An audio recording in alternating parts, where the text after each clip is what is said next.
এটা কি মুথের বাড়ি? না, এটা মধুর বাড়ি না। আপনি তো চিনলাম না। যে আমি ঢাকা থেকে আসছি, মোয়ের ক্লাসমেট। আমার নাম মাহিন। কার কাছে আসছো তুমি? মোর কাছে, তাই না? মোর সাথে তোমার দেখা হইব না, যাও গো তুমি। তুমি যেখান থেকে আসছো সেখানে চলে যাও তো বাবা, যাও যাও। মৌ নাই। নাই মানে? মৌ মারা গেছে। এই চলো ভিতরে চলো।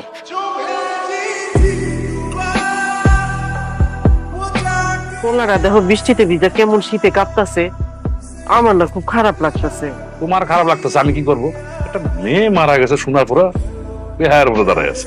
একটা কাজ করো না, একটা গামছা নিয়ে যাও, গা হাত পা মুইসা একটা ছাতা দিয়ে ওরে বিদায় করে দাও। এই তুমি কি পাগল হয়ে গেছে? এই বৃষ্টিতে দাঁড়া ভিজলে কি তোমার কাছে মৌ চলে আসবে? তুমি মৌরে পায়ে যাবা? ও বুঝছি। এই ধরো, এই 500 টাকা রাখো রাখো, আপনি ধরো।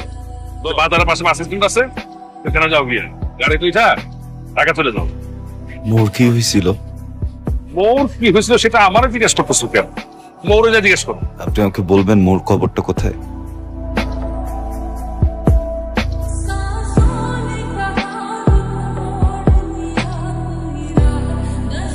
যাইবা না মানে?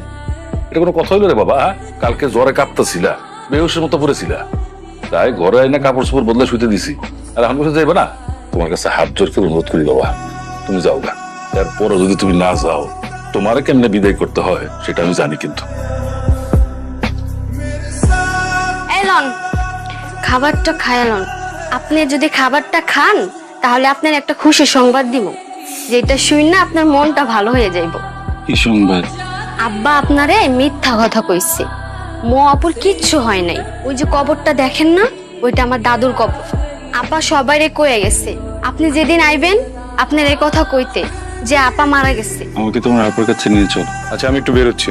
আপনার খাবার রেডি আছে, আপনি খেয়ে যান। আলগা পিরিত দেখাবান। যখন পিরিত দেখানোর সময় তখন তো দেখাও না, এখন তো আলগা পিরিত কেন দেখাও? আরশি, তুই এখানে কি করতেছিস? মামামি শরীর ভালো তো? তো ঝামেলা হয়েছে কোনো বাসায়? না আপা, কোনো সমস্যা হয় নাই, আমারে মাফ করে দিও।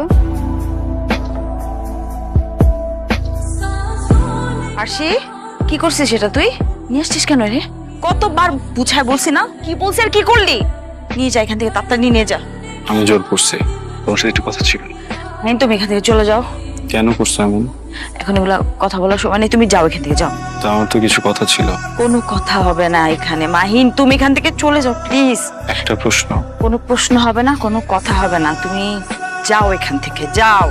আমি উত্তর না নিয়ে যাবো না। ঠিক আছে, থাকো।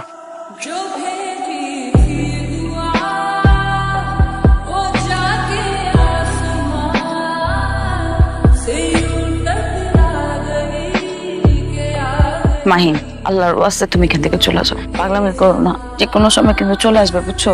অনেক বড় ঝামেলা হয়ে যাবে।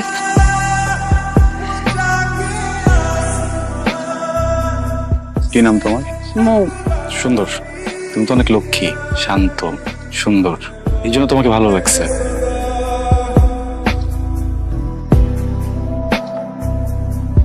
তাই মো চল, কই গেল সব?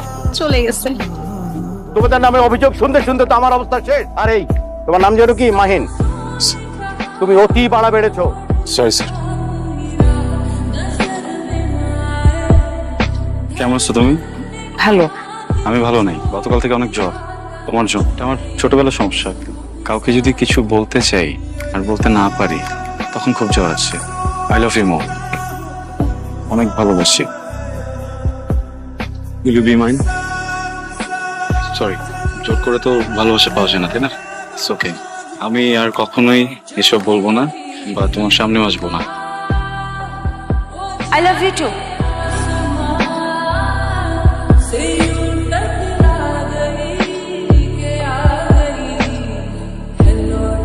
তুমি প্রমিস করো যে তুমি আর কখনো কোনো মারামারি, গ্যাঞ্জাম, কোনো ঝামেলার মধ্যে যাবে না। প্রমিস করো। যদি প্রয়োজন পড়ে? প্রয়োজন পড়লেও না।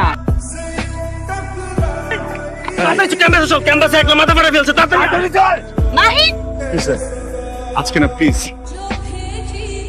আঙ্কেল, মাহিনের সাথে তো আসলে যোগাযোগ করতে পারছি না। ওর শরীরের কি অবস্থা এখন? মাহিনের শরীরের খোঁজ তোমার আর না নিলেও চলবে মো। তোমাদের মতন মেয়েকে আমি খুব ভালো করে চিনি। তোমাদের একটাই টার্গেট থাকে যে ঢাকায় এসে একটা বড় লোকের ছেলেকে যে কোনো ভাবে হোক পটানো, তারপর Thailand, Singapore, Europe, America, Dubai. তোমাদের মতন মেয়েদের জীবনের লক্ষ্য তো একটাই, টাকা। তুমি গ্রাম থেকে উঠে এসে আমার ছেলেকে তুমি পটিয়ে ফেলবে, আর আমি বুঝবো না তোমার উদ্দেশ্য। Very sad. বাইরে আমার 4টি পালা কুকুর দাঁড়িয়ে আছে, তুমি যদি ওদের খাবার হতে না চাও তাহলে আজ এক্ষুনি তুমি এই শহর ছেড়ে চলে যাবে। আর কখনো তুমি মাহিনের সাথে যোগাযোগ করার চেষ্টা করবে না। যদি করো তাহলে শুধু তুমি না, তোমার জ্ঞাতি গোষ্ঠী সহ, তোমার মামার বাড়ির সবাইকে সহ একদম মাটির 3 হাত নিচে আমি গেড়ে দেব। উপস্থিত মুরব্বী, আপনারা তো সবই শুনলেন, সবই জানলেন, আর ওরা শাস্তিও তো দেওয়া হয়েছে অনেক। আমি বলতে চাইছিলাম কি, বাইরের মানুষ এবার ওরা আমরা বিদায় করে দিই, ছেড়ে দিই ওরা। আমার আপনি এটা কি কইতেছেন? তো ওরা সাহস আমার বাড়িতে ঢুকে আমার বউয়ের লগে চাতা খুশি করবো, ওরে আমি কাইটটা গাঙে ভাষায় দিব। ওর গায়ে কোনো হাত দিবেন। আমার যত খুশি মারেন, কোনো অসুবিধা নেই, কিন্তু ওর গায়ে কোনো হাত দিবেন। আবার কথা আমি বাজারে নিয়ে তুলে রাখি, যাতে এলাকার সমস্ত পুরুষ মানুষ দেখে আর ভয় পায়, জীবনে যাতে কোনোদিন বউর গায়ে না তোলে। অন্যায় যা করার সব আমি করছি। আমি তোর লগে অনেক বড় অন্যায় করে ফেলেছি রে মা। তোরে আমি এই পশুটার কাছে বিয়ে দিছিলাম, আমার তুই মাফ করে দে মা। আমি শুনছি এতদিন এই শয়তানটা তোরে অত্যাচার করে, কিন্তু আজকে নিজের চোখে যখন দেখলাম তোরে আর এই বাড়িতে আমি রাখব না, তোর আমি নিয়ে যাবো, কিন্তু তোরে আমি কইলে যাবো রে মা। আমি নিয়ে যাই ওরে, ওকে আমি নিয়ে যাই। আমি ওকে অনেক ভালো রাখবো, অনেক আদরে রাখবো। কোনোদিন এমন কিছু করবো না যেটা তো কষ্ট পায়। কোনোদিন ওর দিকে কড়া চোখে তাকাবো না। মানুষটা তো আমারই, কিভাবে যেন আমার কাছ থেকে অনেক দূরে চলে আসছে। আমার মানুষটাকে আমার কাছে ফিরে দেন না প্লিজ। ভুল করতেছো, এখন আমাকে বলতেছো নিয়ে যাবা, কিন্তু মাইয়া তোমার বিবাহিতা। 2 দিন পরে যখন তোমার কথাটা মনে পড়বো, তখন যে তুমিও পশুটার মতো লাগে আচরণ করবো না, তার কি গ্যারান্টি আছে? আপনি ওকে আরো 100টা বিয়ে দেন, আমি তখন ওকে এভাবেই ভালোবাসবো। আমি না ওকে কোনো স্বার্থে ভালোবাসি নেই, আমি ওকে ভালোবাসি কারণ আমি ওকে ভালোবাসি। আমার প্রথম ভালোবাসা, একবার ওকে হারাইছি, আরেকবার ওকে হারাইতে পারবো না। ঠিক আছে, এত যখন ওরা ভালোবাসো, যদি ওরা সুখে রাখতে পারো তাহলে দাও, নিয়ে দাও। নিয়াজো মানে কি মামা? আমার সিদ্ধান্ত কি কোনো দাম নাই মামা। আমাকে কেউ জিজ্ঞেস করলো না একটা বারও আমি কি চাই। মাহিন, আমি তোমার ব্যাপারটা বুঝতেছি, আমার তো বিয়ে হয়ে গেছে মাহিন, এখন আমি কি করবো বল? আমার স্বামী খারাপ হোক ভালো হোক যাই হোক, আমার সংসার তার সাথে করতে হবে। আমি এই সংসারে যখন পা রাখছি, এখান থেকে বের হবে শুধু আমার লাশ। আমি তো জীবিত অবস্থায় আমার স্বামী সংসার দায়িত্ব ছেড়ে তোমার সাথে চলে যেতে পারি না। আমি অনেক অন্যায় করে ফেলছি, আমাকে মাফ করে দিন প্লিজ। আপনি আমার কাছে মাফ চান না প্লিজ। আমি কোনোভাবেই এখান থেকে কোথাও যাব না, আপনি নিশ্চিন্ত থাকেন।